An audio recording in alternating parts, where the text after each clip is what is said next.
All right, we're here. So today we're going to be talking about the 2022 horror film Skinamarink from director Kyle Edward Bell.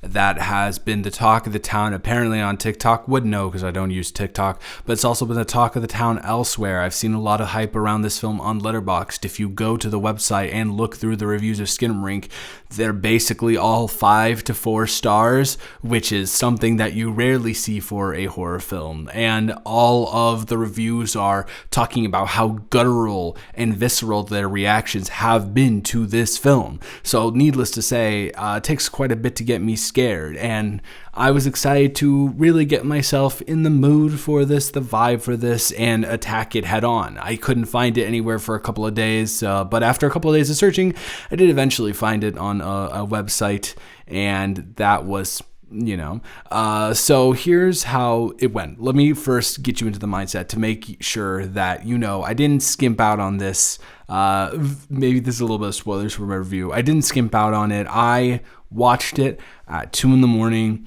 in a completely dark room, no light on, ready to go. The ambiance was there. I was completely ready for a filmic experience to overtake me, and lo and behold, Skinamarink absolutely did not work for me. So whenever I review a film, I do like to attempt and take on the nuances of the medium. I like to look into specific aspects that work and specific aspects that don't work, and look at what could have made it better, tackle how everything is meshing and working together. But if you'll excuse me for the first time, I would like to just be incredibly reductive about this with my personal opinion about it. Were you, the viewer right now, at one point in your childhood scared of being alone in the dark? Or were you, in your childhood, never scared of being alone in the dark? Those are the two options. If you were the first option at any point, you will like and be scared of Skinamarink. If you were never that, you won't be scared of Skinamarink. Every single review that I have seen, and that's hyperbole. Most reviews that I've seen have stated that this really brought out a certain fear in them that they used to feel as a childhood. It plays on liminal spaces. It plays on staring into the dark long enough until you see something. And that is the key to the film's terror, that it allows it to overtake you.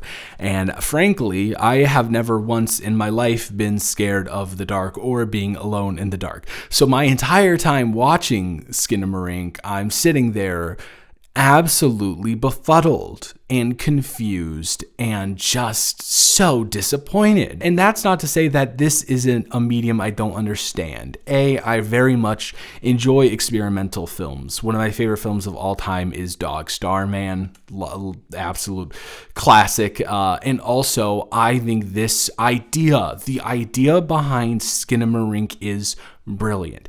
Ambient storytelling in any genre, but specifically horror, I think is genius. Telling the story by not telling the story through not dialogue, but just subtle actions is so just amazing to see and amazing to hear. So when this film was described in that way to me, I was all on board with it. But it's not really that, in my personal opinion. I think that the people who enjoy this film seem to be cultivating this idea that the fear of Skinamarink is the nothingness that's there. The fear of Skinamarink is what you make the fear of Skinamarink. And I disagree. There are multiple points in this film where there is a direct attempt to build tension that lead up to a jump scare. Therefore, you are not the person that is building that tension. It is the actual film that is doing it itself. I'd also like to make the argument that the reason these people are so engulfed in this film is because Skinamarink is the perfect film that the audience can thrust themselves into the protagonist's character, per se. You never really see their faces except for maybe once or twice. You never really see their bodies except for once or twice. You can completely put your mindset in that nostalgic, scared of the dark vibe. There's no dialogue really, except for I think maybe a handful of lines between like 20 and 30. So you can easily put yourself in the place of Kevin and Kaylee, the two children who are the protagonists of the films, who I will say, for what they are given, I know I just said that they don't have that much dialogue, solid performances. Another negative attribute that I will be attributing to the film through completely subjective thinking is that, from my perspective, there are some really ham-fisted messages and themes and sort of symbolism going on here, and it is mostly conveyed through the dialogue. And when you are not using that much dialogue, when you are really playing subdued in that aspect, you need for it to be subdued. And there are some lines of dialogue here said by a certain entity, if you will, which if you've seen the trailer, that's not really a spoiler. You know that there's something going on that are so over the head that it's ridiculous. It's really, really crazy. And it kind of detracts away from that mysterious aura that people are talking about when someone says, "I control everything," or something along those lines. Especially in the context that it's being said in, it kind of does give away what the filmmakers are trying to push here. And if that's the case, you take that into consideration, it goes directly against that type of ambient storytelling that is trying to be achieved here. So they're not really working cohesively, they're working actively against each other. But once again, I do come back to this part, and this is why Skinamarink wasn't necessarily a negative experience for me. I really enjoy what they're trying to get at here.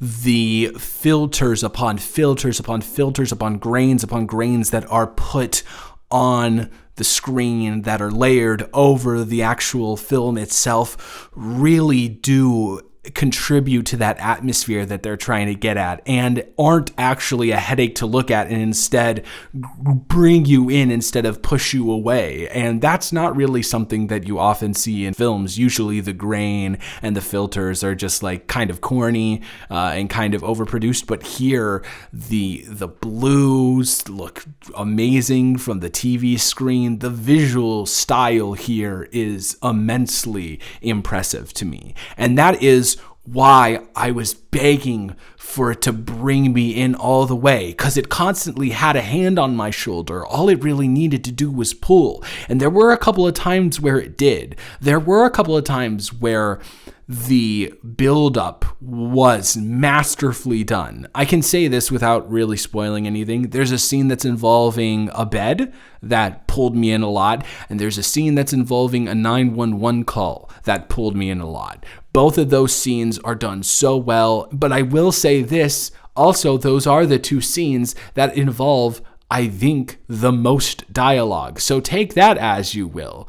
But it is dialogue between two real, quotation marks, people. So yeah, I did, there were things about this film that really did work, but overall as an entirety, it just couldn't pull it together for me. So ultimately, at the end of the day, I am going to give Skinamarink a 4 out of 10. Love the concept, love the idea, love of some of the way of how it was executed. Did not pull me personally in. That being said, I can completely understand how it could pull other people in. I just I didn't have the same fears that those people did. Therefore, I can't put myself into the position of these kids because I was not scared if put in a similar position, even if for a small amount of time, as those kids. So that's where the difference is. But if you did have that fear as a child, you can easily hone yourself in within the first 10 minutes, and the ride will be really easy for you to go along with. So I understand the absolute love that this film is getting. It just won't get it for me. But 4 out of 10 is still a solid score. I can't say I super enjoyed it, because the whole time I was thinking of, oh my gosh, this is just, it has it, but it's not pushing through. It's not executing on it in the way that it could to make it fantastic. So that's it for this review. I hope you enjoyed it. I hope you're having a wonderful day. I don't know what the next video is going to be, so sorry about that, but have a wonderful rest of your day, and I will talk to you in the next one. Goodbye.